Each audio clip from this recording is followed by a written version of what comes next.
其實我係為咗個威靈頓牛而嚟嘅，因為我覺得真係我食過入邊最好食嘅，即係性價比高，味道都好好食咯，值得。係啊，我好堅定㗎。90幾%啲嘢都係自己整嘅，因為我好多係做打咗 portion 一份份，就擺喺個慢煮盤嗰度浸。好多客以為我出邊買翻嚟嗰啲預製菜，我話唔係，全部自己整。佢哋呢啲啊真係擺明係隱世嘅發菜咁，我哋非常幸福啦！做西環街坊，我搬嚟咗西環都想搬翻嚟。我入咗行有30年啦，做過淺水灣露台餐廳咧 Veranda， 做過半島酒店 Felix， 每晚都做接近100位嘅。我試過個幾月冇離開過呢個堅尼地城，得一對手咧，每日賣做唔完嘅做廚師。好多嘢可以嗌㗎，依家味道會有分別㗎。It's so good, I cannot prevent myself from coming. C-O-M-E, come. 你好啊，我係 Kenji， 我係 Taste of Pate 嘅主廚。我賣歐陸菜咯，咁我呢度係 casual dining 咧，即係有啲客中意着短褲嚟啊，着拖鞋嚟啊，冇乜規限啊，好開心咁喺度傾偈啊，飲酒啊，輕鬆鬆咁樣唔需要諗太多，咁入嚟食嘢啊，咁滿滿足足咁離開啊，我覺得 OK。佢有分午市、晚市唔同嘅餐牌嘅都有。午市嘅係簡單啲嘅豬扒啊、羊西冷啊，晚市嘅就特別啲嘅，即係可能有風鴨髀啊、酥皮白鴿啊，因為佢好注重擺盤啊，佢係好多款唔同嘅汁醬咧，唔係屋企整唔到嘅，麻煩啲咯。我係大西北嘅街坊嚟㗎，嚟到好賓至如歸嘅感覺。我最中意食威靈頓，即係性價比高同埋嗰個味道都好好食咯。係咪真係咁值得由大西北衝到過嚟堅尼地城尾咁樣食咧？係啊，值得。係啊，我好堅定㗎，眼神大晒。午市可以食到晚市嘅餐牌，因為好多客要求想食，一開鋪已經賣緊個威靈頓啦。有啲客人叫我唔好轉走佢，都唔係好多地方有得食嘅。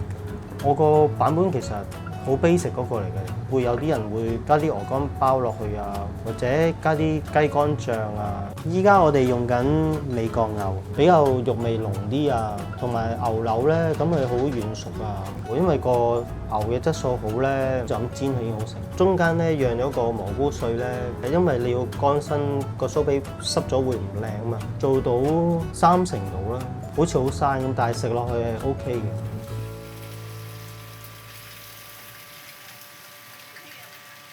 傳統嘅通常都係淨係用佢哋法國嘅魚做嘅，可能我哋中國人咧覺得加埋蟹啊、蜆啊會鮮啲咯，因為佢哋唔煎嘅，加啲魚水雜菜跟住就煲出嚟。我會煎香晒啲魚啊，炒下啲蟹啊，炒過會香啲咯。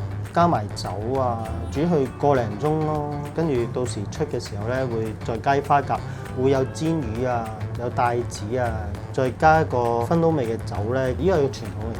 食咗其實好豐富嘅，依樣嘢有叫貨嘅，但係我依個複雜少少咧就叫唔到嘅，係用鴨肝做一個 mousse， 跟住在中間咧包住一個鴨肝批，跟住就整好之後雪凍咗佢咧，再切翻一份份賣俾我。依個批一定要前一日做嘅 mousse， 係因為用忌廉煮咗佢咧，所以佢好滑，都會配啲生果嘅醬。咁樣會酸酸甜甜咧，解咗個脷啊！我哋有焦糖燉蛋啦、拿破崙啦、朱古力批啦，自己整㗎，唔太苦嘅，好多客都話好中意食。我入咗行有30年啦，轉行褲仔啊！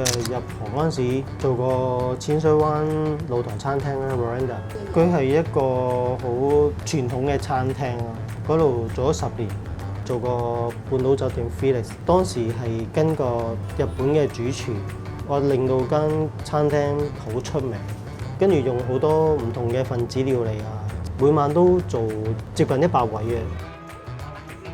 對上一份工就喺中環本身做一個會所，個會所有100幾年歷史嘅，做 fine dining。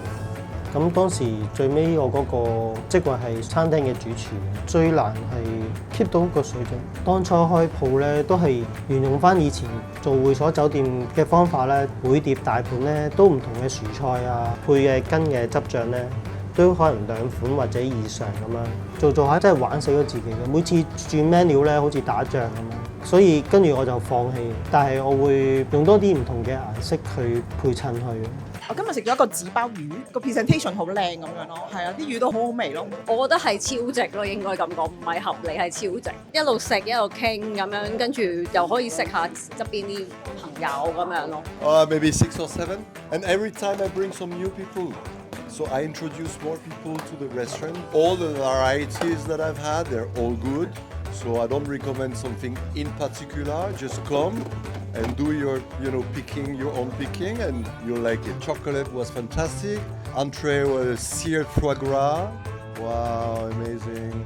No, this is not a traditional French bistro. And the counter is more like Japan. So it's a mix of China, Japan, and France. And so we're so lucky to be here. He's my buddy already. We're exchanging WhatsApp. Yes, he's so good.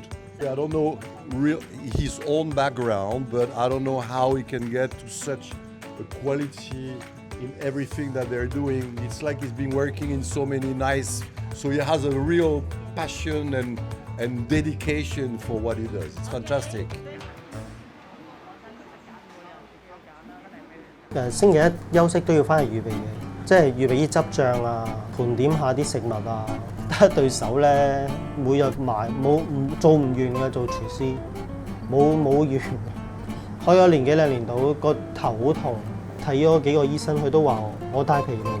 今年6月決定唔開2、3、4 lunch。有兩公婆即係傾咗好耐嘅，覺得會流失咗好多客啊。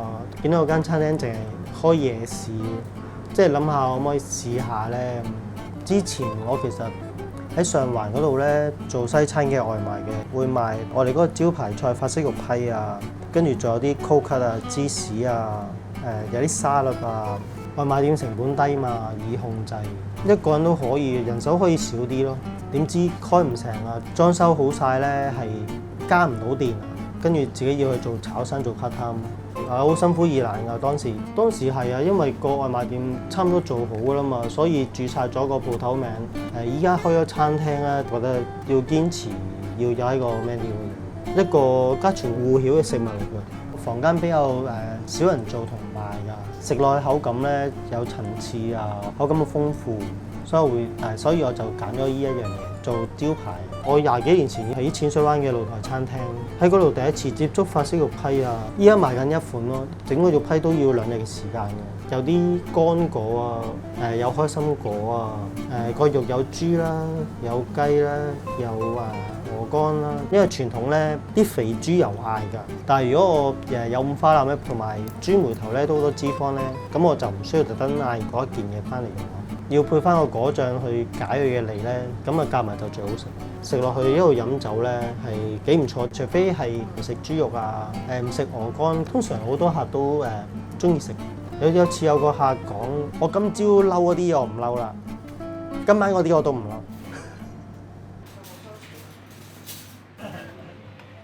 太太就負責樓面嘅，做會計計數咁樣咯。試過全日得3個客，我好擔心啦。因為佢睇住盤數啊嘛，呢度係堅尼地城嘅食街嚟嘅算，因為覺得附近咧好多新起嘅 apartment 咧，我開嘅時候咧個疫情已經取消咗啦，真係好靜，唔知道做咩自己。啲人隻人直過㗎，係你包場啊滿晒客咧就好多人企門口望㗎，好得意係咁㗎。街坊嘅比例唔算好多，我覺得可能7-3嗰個比例，外區客嘅比例。因為我哋其實成日經過咧，次次都係full house咁樣嘅，咁多人嚟咧都要走嚟試下，咁嚟咗一次就翻唔到轉頭。始終法國菜一般你都一定會係好長時間同埋有啲距離感㗎嘛。咁你呢度見到阿 chef Kenji 喺度喺你面前煮咁傾偈，咁個氣氛其實就好唔同傳統嘅。咁呢度你完全可以好 free 咁樣去傾偈啊，係啦，冇所謂，大聲啲都冇所謂。芝士好味，龍蝦都 OK， 快啲嚟！廚藝就我叻啲咧，不過我唔做，俾佢叻過我啦而家。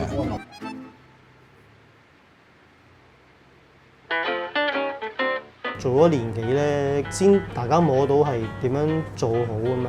曾經睇過一個 YouTuber 講，佢話點解茶餐廳一路以嚟咧都一定生存到同埋咁多咧？